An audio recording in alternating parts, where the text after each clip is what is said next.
សហរដ្ឋអាមេរិកក្រុមរដ្ឋការរបស់លោកដូណាល់ត្រាំនឹងសម្រេចមិនចូលរួមធ្វើសម្ពយុទ្ធជាមួយនឹង NATO អឺរ៉ុបនោះទេតើនេះបង្ហាញថាលោកដូណាល់ត្រាំដកសហរដ្ឋអាមេរិកបណ្ដាពី NATO ឬក៏ដូចម្តេចយោងតាមការចុះផ្សាយមួយរបស់សារព័ត៌មាន Q Independent ដែលស្រង់ប្រភពសារព័ត៌មាននៃប្រទេស Suicide Expression បានចុះផ្សាយកាលពីថ្ងៃទី7មីនាបានដឹងថាសហរដ្ឋអាមេរិកបានជូនដំណឹងខ្លះៗទៅហើយនៅពេលនេះទៅកាន់សម្ព័ន្ធភាពរបស់ខ្លួននៃអង្គការយោធា NATO ដែលថាអាមេរិកមិនមានផែនការដើម្បីចូលរួមធ្វើសម្ពយុទ្ធយោធាដែលធ្វើឡើងនៅក្នុងទឹកដីអឺរ៉ុបនោះទេសម្ពយុទ្ធដែលបានគ្រោងទុកនៅក្នុងឆ្នាំ2025នេះប្រភពបានប្រាប់សារព័ត៌មាន Expression ថាសេចក្តីសម្រេចនេះនឹងប៉ះពាល់ដល់សម្ពយុទ្ធនាពេលបច្ចុប្បន្ននេះជាច្រើនទៀតដែលគ្រោងធ្វើឡើងនៅក្នុងផ្នែកមួយនៃទឹកដីរបស់អឺរ៉ុបនៅប្រទេសស៊ុយអែតនិងហ្វាំងឡង់ចាប់តាំងពីសម្បត្តិចូលកាន់តំណែងប្រធានាធិបតីនៅក្នុងថ្ងៃ20មករាឆ្នាំ2025លោកដូណាល់ត្រាំបានផ្ដល់សញ្ញាថាលោកចង់បន្ថយអធិភាពរបស់អាមេរិកសម្រាប់អង្គការយោធា NATO ជាពិសេសគឺនៅអឺរ៉ុបហើយផ្ដោតទៅលើចិននិងតំបន់អាស៊ីប៉ាស៊ីហ្វិកវិញលោកដូណាល់ត្រាំរយៈពេលប្រមាណថ្ងៃមកនេះកាន់តែធ្វើឲ្យសម្ព័ន្ធភាពរបស់ខ្លួនភ្ញាក់ផ្អើលថែមទៀតរន្ធត់ចិត្តថែមទៀតដោយសារតែលោកបានសម្រេចបញ្ចប់ការផ្ដល់ជំនួយយោធានិងបញ្ចប់ការចែកចាយព័ត៌មានចារកម្មទៅឲ្យអ៊ុយក្រែនដែលក្នុងនោះមានទាំងការកាត់បន្ថយការពង្រឹងអំណាចយោធារបស់សហរដ្ឋអាមេរិកនៅអឺរ៉ុបទៀតផងជាមួយនឹងការដាក់សម្ពាធដល់អង្គការយោធា NATO អឺរ៉ុបត្រូវបង្កើនកញ្ចប់ថវិកាជាតិរបស់ខ្លួនឲ្យបានច្រើនថែមទៀតដោយមិនត្រូវពឹងលើអាមេរិកនោះទេដំណងឆ្លើយតបចំពោះរដ្ឋការរបស់លោកដូណាល់ត្រាំបង្ហាញចំហដូចនេះហើយកាលពីថ្ងៃទី6មីនាមេដឹកនាំអឺរ៉ុបបានទៅជួបជុំគ្នានៅឯទីក្រុងប្រូសែលប្រទេសបែលហ្សិកក្នុងជំនួបនោះហើយមេដឹកនាំអឺរ៉ុបបានផ្ដោតទៅលើការពង្រឹងសន្តិសុខសម្រាប់អឺរ៉ុបហើយបានប្រកាសពីគម្រោងប្រើប្រាស់កញ្ចប់ពង្រីកវិស័យយោធាសម្រាប់អឺរ៉ុបនោះរហូតដល់ទៅ$867,000 លានសហរដ្ឋអាមេរិកហើយក្នុងនោះក៏និយាយយោងផងដែរអំពីការជួយពង្រឹងសន្តិសុខសម្រាប់ប្រទេសអ៊ុយក្រែនដែលហែកហួរដោយសង្គ្រាមឈ្លានពានពីសំណាក់ប្រទេសរុស្ស៊ីនិយាយទៅសហរដ្ឋអាមេរិកតែងតែធ្វើសម្ពយុទ្ធជាញឹកញាប់ជាមួយនឹងសម្ព័ន្ធភាពនៅអឺរ៉ុបជារៀងរាល់ឆ្នាំដោយបង្កើនកិច្ចសហប្រតិបត្តិការដើម្បីពង្រឹងសមត្ថភាពរបស់កងទ័ពយោធា NATO គឺជាអង្គការយោធាអឺរ៉ុបជាអង្គការយោធាអាត្លង់តិកខាងជើងបង្កើតឡើងនៅឆ្នាំ1949គឺភ្លាមក្រោយពីការបិទបញ្ចប់សង្គ្រាមលោកលើកទី2ប៉ុន្តែក្នុងពេលនោះពិភពលោកធ្លាក់នៅក្នុងសង្គ្រាមមនោគមវិជ្ជារវាងប្លុកសេរីនិងប្លុកកុម្មុយនីសដែលប្លុកកុម្មុយនីសដឹកនាំដោយសហភាពសូវៀតស្ទុះឡើងដើម្បីប្រជែងកម្លាំងឥទ្ធិពលរបស់សម្ព័ន្ធភាពប្រទេសសេរីដែលសហរដ្ឋអាមេរិកដឹកនាំអាមេរិកនេះហើយជាប្រទេសស្ថាបនិកអង្គការយោធា NATO មុនគេក្នុងចំណោមប្រទេសនៅអឺរ៉ុបកម្លាំងរបស់អង្គការយោធា NATO នេះហើយដែលធ្វើឲ្យសហរដ្ឋអាមេរិកនៅតែជាប្រទេសដ៏មានឥទ្ធិពលខ្លាំងនៅអឺរ៉ុបទប់ទល់នឹងរុស្ស៊ីនិងសហភាពសូវៀតមានឥទ្ធិពលខ្លាំងទប់ទល់លើមហាអំណាចចិនទៀតផងសហរដ្ឋអាមេរិកក្រុមការដឹកនាំរបស់លោក Joe Biden បានពង្រីកសម្ព័ន្ធភាពរបស់ខ្លួនជាសម្ព័ន្ធភាពដៃគូ NATO បានច្រើនប្រទេសថែមទៀតនៅក្នុងនោះតំបន់អាស៊ីប៉ាស៊ីហ្វិកគឺមានអូស្ត្រាលីមានកូរ៉េខាងត្បូងមានជប៉ុនមានញូហ្សេឡែននៅតំបន់ទ្វីបអាមេរិកមានប្រទេសជាច្រើនកំពុងក្លាយជាដៃគូនៃអង្គការយោធា NATO នៅតំបន់អាស៊ីប៉ាស៊ីហ្វិកនិងតំបន់អាស៊ីអាគ្នេយ៍គេកំពុងសម្លឹងមើលឃើញប្រទេសហ្វីលីពីនកំពុងតែក្លាយទៅជាសម្ព័ន្ធភាពយោធា NATO នៅអាស៊ីអាគ្នេយ៍នេះព្រោះហ្វីលីពីនជាប្រទេសដែលកំពុងប្រឈមមុខខ្លាំងនឹងការប្រជែងគ្នាក្នុងចំនួនដែនទឹកសមុទ្រចិនខាងត្បូងជាមួយនឹងប្រទេសមហាយៈចិនអង្គការយោធា NATO មាន32ប្រទេសថ្មី2ដែលទើបចូលអង្គការយោធា NATO ភ្លាមក្រោយពីរុស្ស៊ីឈ្លានពានអ៊ុយក្រែននោះគឺប្រទេសហ្វាំងឡង់និងប្រទេសស៊ុយអែតនិងហ្វាំងឡង់សិតតែមានព្រំដែនផ្ទាល់ជាប់នឹងរុស្ស៊ីនៅពេលដែលប្រទេសពីរនេះដាក់ពាក្យចូលជាសមាជិក NATO រុស្ស៊ីប្រតិកម្មខ្លាំងណាស់គឺគម្រាមចង់លើកទ័ពចូលទៅលុកលុយប្រទេសហ្វាំងឡង់និងស៊ុយអែតតែទីបំផុត NATO ដែលពីនោះលោក Joe Biden ជាប្រធានាធិបតីសហរដ្ឋអាមេរិកបានខ្នះខ្នែងទាញយកហ្វាំងឡង់និងស៊ុយអែតជាសមាជិកទី31 32របស់ខ្លួនតតែបានដោយមិនខ្វល់ពីការគម្រាមកំហែងពីសម្ដេចប្រទេសរុស្ស៊ីនោះទេមកដល់ពេលនេះរុស្ស៊ីបានត្រឹមតែគម្រាមចង់វាយប្រហារចូលហ្វាំងឡង់និងស៊ុយអែតតែមិនឃើញមានសកម្មភាពរបស់រុស្ស៊ីវាយប្រហារទៅលើប្រទេសពីរនេះនៅឡើយនោះទេ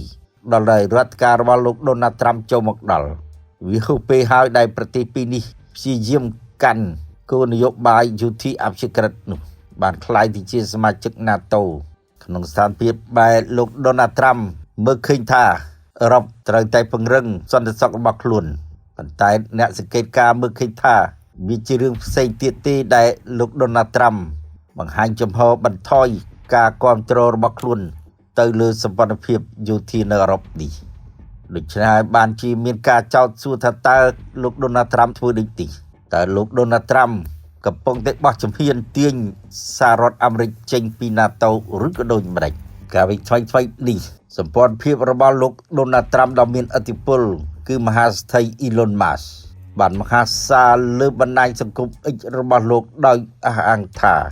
លោកគ្រប់គ្រងឲ្យមានការដកសហរដ្ឋអាមេរិកចេញពីអង្គការយោធា NATO លោក Elon Musk បានបញ្ជាក់ដូចនេះនៅពេលដែលអ្នកធ្វើអត្ថាធិប្បាយនយោបាយមួយរបស់សហរដ្ឋអាមេរិកស្និទ្ធនឹងលោក Elon Musk បានសរសេរនៅលើបណ្ដាញសង្គម X ថាតើដល់ពេលហើយឬនៅដែលសហរដ្ឋអាមេរិកត្រូវដកខ្លួនចេញពីអង្គការយោធា NATO នេះលោក Elon Musk ដែលមើលឃើញគំនិតផ្ដាល់យោបល់របស់អ្នកធ្វើអត្ថាធិប្បាយនេះក៏បានអតតថាលោកគ្រប់គ្រងគំនិតដកអាមេរិកចេញពី NATO ទង្វើនឹងចំហរបស់រដ្ឋការរបស់លោក Donald Trump ដែលបន្ថយការគ្រប់គ្រងដល់សម្ព័ន្ធភាពរបស់ខ្លួននៅអឺរ៉ុបនេះវាមានកត្តាច្រើនយ៉ាងនៅពីក្រោយលោក Donald Trump ទី1លោក Donald Trump អះអាងថាចង់ទាញអាមេរិកផ្ដោតទៅលើបញ្ហានៅតំបន់អាស៊ីប៉ាស៊ីហ្វិកច្រើនជាងអឺរ៉ុបតើលោក Donald Trump ចង់ប្រឈមមុខខ្លាំងជាមួយនឹងចិនឬក៏ដូចម្តេចនៅគណៈដែលប្រទេសចិនកំពុងតែធ្វើអនុត្តរភាពខ្លាំងនៅតំបន់អាស៊ីប៉ាស៊ីហ្វិកកំពុងតែធ្វើឲ្យប្រទេសនៅតំបន់អាស៊ីប៉ាស៊ីហ្វិកមួយចំនួនបារម្ភខ្លាំង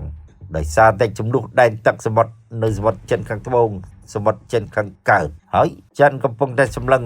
ដើម្បីទៅរកតៃវ៉ាន់ទៀតផងប៉ុន្តែសកម្មភាពរបស់លោក Donald Trump មិនទាន់ធ្វើអ្វីមួយច្បាស់លាស់រឹងមាំដោយរដ្ឋការរបស់លោក Joe Biden ចំពោះស្ថានភាពប្រទង់ឥទ្ធិពលភូមិសាស្ត្រនយោបាយជាមួយនឹងចិននៅអាស៊ីប៉ាស៊ីហ្វិកនោះទីរដ្ឋការរបស់លោក Joe Biden តែងតែបញ្ជូនទ័ពធ្វើសម្ពយុទ្ធញឹកញាប់បញ្ជូនសព្វាវុធបញ្ជូននាវាចម្បាំងយន្តហោះចម្បាំងទៅកាន់តំបន់អាស៊ីប៉ាស៊ីហ្វិកចូលរួមធ្វើសម្ពយុទ្ធជាមួយហ្វីលីពីនជាមួយជប៉ុនជាមួយកូរ៉េខាងត្បូងឥណ្ឌានិងអូស្ត្រាលីជាមួយនឹងសម្ព័ន្ធភាពប្រទេសផ្សេងៗទៀតដើម្បីពង្រឹងកម្លាំងរបស់សម្ព័ន្ធភាពអាមេរិកនៅតំបន់អាស៊ីប៉ាស៊ីហ្វិកនេះរដ្ឋការរបស់លោក Donald Trump ដល់ពេលនេះស្ថិតនៅក្នុងស្ថានភាពត្រឹងនៅឡើយនោះទេសម្រាប់តំបន់អាស៊ីប៉ាស៊ីហ្វិកតែលោក Donald Trump បង្កើនជំនួបពាណិជ្ជកម្មខ្លាំងជាមួយនឹងប្រទេសចិនតែក៏បង្កើនជំនួបពាណិជ្ជកម្មជាមួយប្រទេសសម្ព័ន្ធភាពរបស់ខ្លួនផងដែរដូចជាប្រទេសកាណាដាជាដើមនិងក្រុមប្រទេសសហភាពអឺរ៉ុបជាដើមនេះតើលោក Donald Trump ដកសហរដ្ឋអាមេរិកចេញពី NATO បានដែរឬទេទំនងមិនអាចទៅរួចនោះទេបើត្រឹមតែដកឬក៏កាត់បន្ថយការគ្រប់គ្រងរបស់អាមេរិកទៅ NATO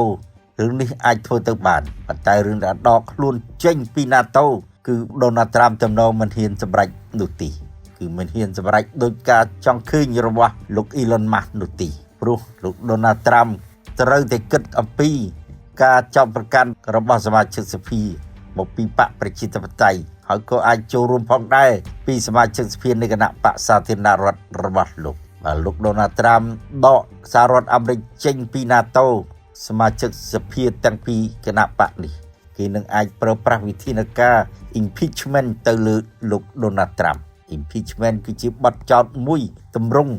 ដូចនឹងការបំពានរដ្ឋធម្មនុញ្ញធ្វើឲ្យប៉ះពាល់ដល់អត្ថប្រយោជន៍របស់អាមេរិកនិងព្យាយាមកាត់បន្ថយរបស់អាមេរិកនិងក្លាយទៅជាមេដឹកនាំដែលមានទោស impeachment ហើយប្រឈមមុខនឹងការដកហូតអំណាចចេញពីសភាទៀតផង ដូណាល់ត្រាំទំនងមិនអាចដកសហរដ្ឋអាមេរិកចេញពី NATO គឺរឿងនេះត្រឹមតែលោកដូណាល់ត្រាំបន្ថយការគ្រប់គ្រងពីសហរដ្ឋអាមេរិកទៅ NATO ឬអង្គការសហប្រជាជាតិតែប៉ុណ្ណោះបាទលោកដូណាល់ត្រាំដកអាមេរិកចេញពីអង្គការសហប្រជាជាតិគឺអាមេរិកក៏ត្រូវដកខ្លួនចេញពីក្រុមប្រឹក្សាសន្តិសុខអង្គការសហប្រជាជាតិផងដែរទីហើយ